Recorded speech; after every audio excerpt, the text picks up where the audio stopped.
Aegis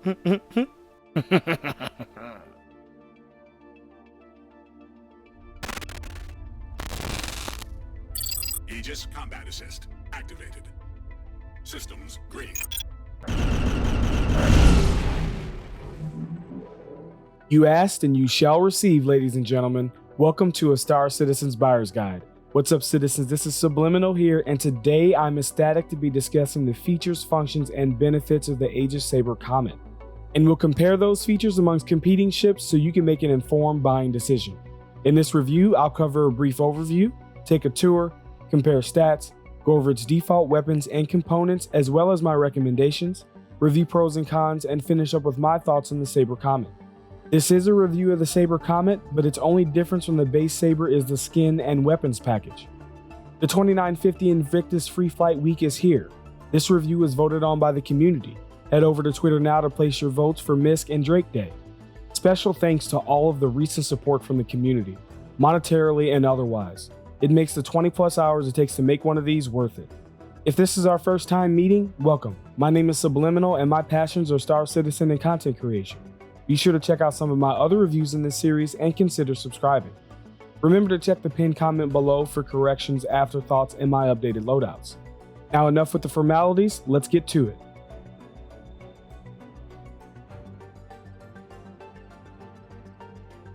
The Aegis Sabre was designed as a space superiority fighter for those situations where you need to leave a lighter footprint. It is part of the Aegis Phase 2 of new ship models. Designed to be a rapid responder, the Sabre is more than capable of establishing battlefield dominance for any number of combat scenarios. The Aegis Sabre Comet is created as part of a Masters of Flight series in conjunction with the Flight Sim Arena Commander. It pays tribute to famed pilot Captain Camacho de Leon for his work with Aegis to usher in a new era of combat ship design. The Sabre comes equipped with a specialized dogfighting-focused loadout and a custom special edition livery honoring this iconic ship. Aegis Dynamics is a human spacecraft manufacturer based on Cestolis. Because it manufactured a majority of the military ships used by the UEE during the Messer era, the company became synonymous with the fascist regime at the time. After the fall of the Messers, Aegis Dynamics faced massive public backlash, losing its military contracts, suffering massive layoffs and internal restructuring. Relegated to producing parts, the company avoided bankruptcy when civilian sales jumped on the redesigned Retaliator bomber. The Sabre variants include the regular Sabre, the Special Edition Comet, and the high-tech variant Sabre Raven that comes with an EMP but sacrifices 2 hardpoints. As of today, the Sabre Comet is for sale and upgrade on the Pledge Store for $180, and the base Sabre for $170. Both are available for a very limited time. The Sabre is available in-game at Lorville's new deal for around 2.2 million Alpha UEC and the Comet for around 2.35 million Alpha UEC. However, they are not available to rent. Now that we know a little bit more about the Aegis Sabre Comet, let's take a tour. If you'd like to skip this tour, the timestamp is on screen and in the description. The first thing you might notice is the bright blue accents and digital camo of the Comet variant.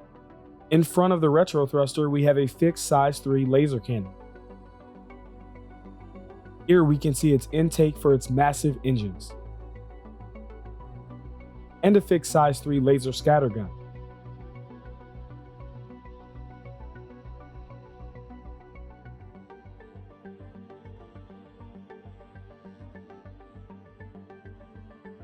Headed towards the rear, we can see its retractable wings. Around the rear, we can see its dual sleek main thrusters.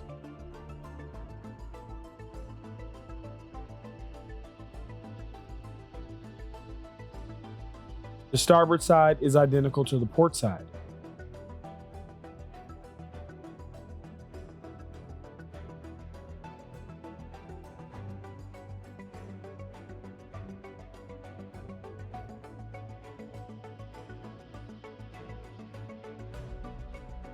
Let's check out the cockpit. Thought those Omni Skies were going to be in the way? Nah, they retract.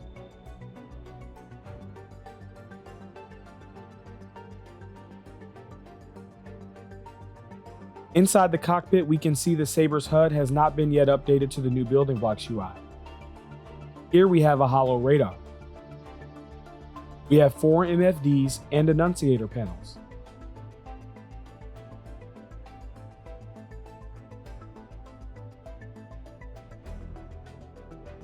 and the Sabre does have an ejection feature.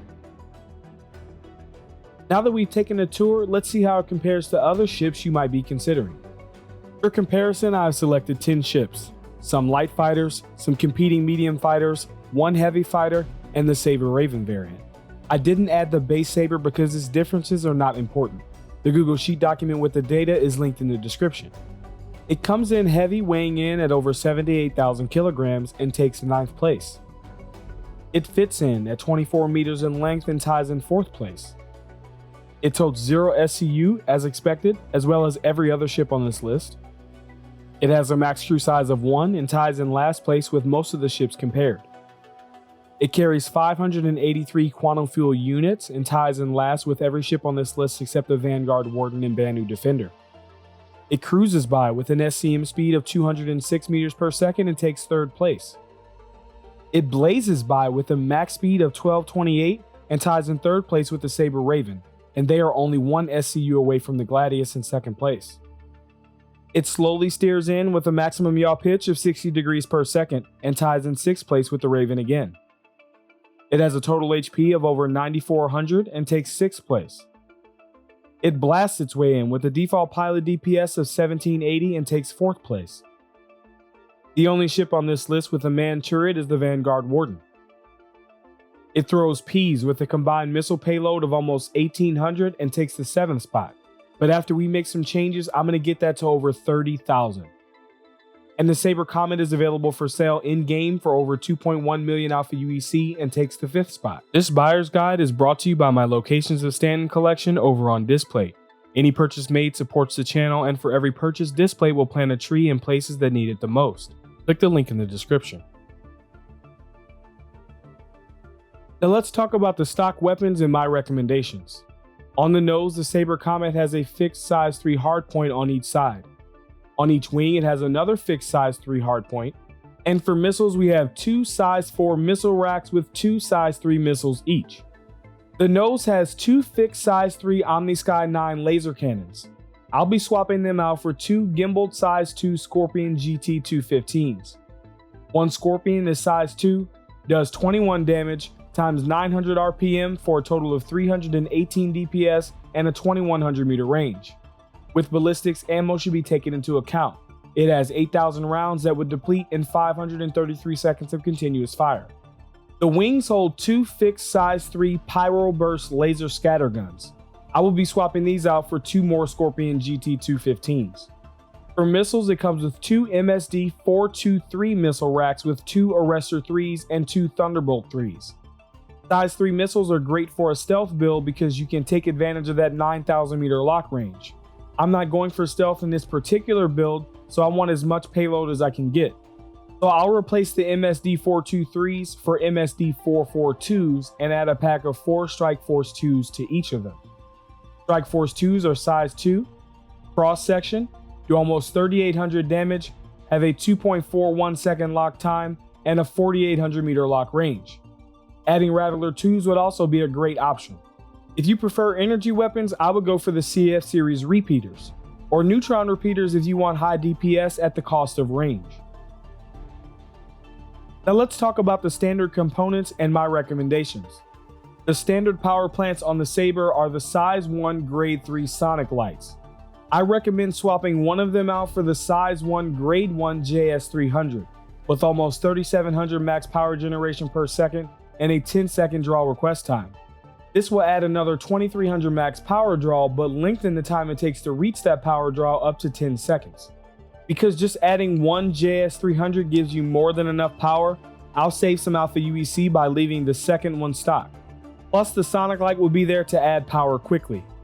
For coolers, it comes with 2 size 1 grade 3 bracer coolers. My recommendation for the coolers is to pair the cooler with the fastest cooling rate and the cooler with the fastest draw request time. This will be the Ultra Flow and Zero Rush. This will bring its maximum cooling rate to 678,000. In this configuration, the Zero Rush will start applying some cooling quickly because of its low draw time, and the Ultra Flow will add to your overall cooling rate. For shields, it comes with 3. Yeah, you heard that right. 3 size 1 grade 3 all-stop shield generators. This is a tough one to recommend because the addition of a third power plant adds much more flexibility and viable options. I'm going to add 2 of the tried and true FR66s and 1 Mirage to get quick shield capacity after taking shots. Other viable options would include a full FR66 build, or 2 Mirages and 1 FR, or even full Mirages if you're going for a stealth build.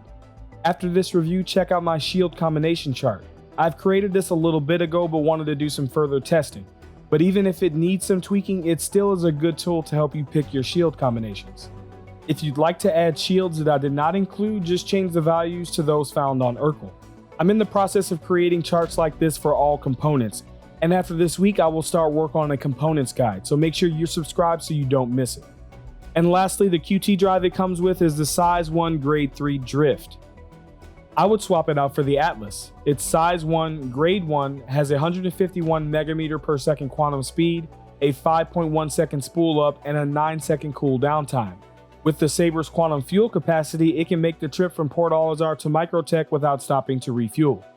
If you don't have around 194,000 Alpha UEC to spend on all this at once, I would buy them in the following order. According to Urkel, everything except the QT drive can be purchased at New Babbage. After you watch the rest of this review, check out the link to my Urkel.games loadout in the description. Here you can find the locations and prices on where to find these items in the verse. These are just my recommendations and aren't the best for every situation. Stealth is situational and is not considered in this build. However, since this is a stealth ship, I've created a stealth loadout as well that should be able to strike outside of its detection range. The meta is constantly changing. Head over to the SubliminaL channel Discord where I keep my updated loadouts. I am building a community there for citizens who want to discuss ships, loadouts, components, weapons, and more. Click the link in the description. Alright, let's weigh some of the pros and cons. Obviously, being able to equip 4 fully gimbal size 2s is a lot of damage potential. Its max speed and SCM speed are pretty good as well. Its hull HP is great too. At almost 10,000, it's not the best in its class, but it's not far from it. Its default missile payload can be trash for most situations, but its potential with 2 size 4 racks is excellent. Now for some stuff that we can't measure with in-game files. Its atmospheric flight is awesome. Its braking speed is great as well. This may not seem like much, but in racing and just overall vehicle handling, braking is one of the most important things. Its front cross section is so thin when fixed weapons become what they should be, this will be a huge advantage. I'm starting to run out of room here and don't feel like changing this template, so listen up. This is a really good one. This ship is the very epitome of a military ship when it comes to components. It has at least 2 of everything. So when component damage comes in and you lose a power plant, no biggie, there's another one that can handle it. I'm pretty sure looking at Urkel, if properly equipped, it can lose 1 of each component and still be completely viable. And lastly, have you seen this thing? It's absolutely beautiful in every way. I would say its cons are, there are none. Seriously, for its purpose, I can't think of a single con. Okay, it's not an F8 Lightning. There, we have something for the pessimist. Alright, so SubliminaL, what are your thoughts? There have been some issues that have plagued the ship recently, namely shield holes and fixed weapons being not viable. The only issue it seems to have is the game itself. And I'm hearing reports that the shield holes have been fixed. And we can almost certainly expect fixed weapons to make a return post last week's Star Citizen Live. I don't know about you guys, but I'm in this for the long haul. And with these problems fixed, I don't see the Sabre falling off from the top until the F8 Lightning comes in post the release of Squadron 42. I have been waiting to do this review for a long time. I missed the last ship sale events and hadn't been able to get my hands on one. From the first time I saw a JPEG of the Sabre Comet, I fell in love. When I was new to Star Citizen, I remember asking people in the Star Citizen subreddit Discord, what's the best ship for dogfighting? And it was almost unanimously the Sabre. Its reputation precedes itself. I decided that even with the comments and requests for this review, I would not simply borrow someone else's, or even spend a week or 2 trading to get enough money to buy one with Alpha UEC that can't be upgraded or could disappear at any day if they decide to do a wipe. To quote a Saberman's creed, this is my Sabre. There are many like it, but this one is mine. My Sabre is my best friend. It is my life and I must master it as I must master my life. Without me, my Sabre is useless. Without my Sabre, I am useless. Those are my thoughts. Let me hear yours down in the comments. Don't forget to vote on the next ship for Misk and Drake Day. Head over to Twitter right now. The Misk poll will end soon. If you've enjoyed this review, check out more of my content. If you'd like, there are 6 ways to support the channel. Number 1, you can smash that like button. Number 2, you can share this content with someone who may enjoy it. Number 3, you can check out my locations of stand-in collection over on Display. Number 4, you can subscribe and turn on notifications by clicking the circle here. Number 5, you can become a channel member by clicking the join button below. And number 6, if you're feeling generous, consider becoming a patron. Some pledge perks can be seen here, including desktop versions of my locations of stand-in collection available to all patrons. If not, your viewership is greatly appreciated. Until next time, citizens, I'll see you in the verse.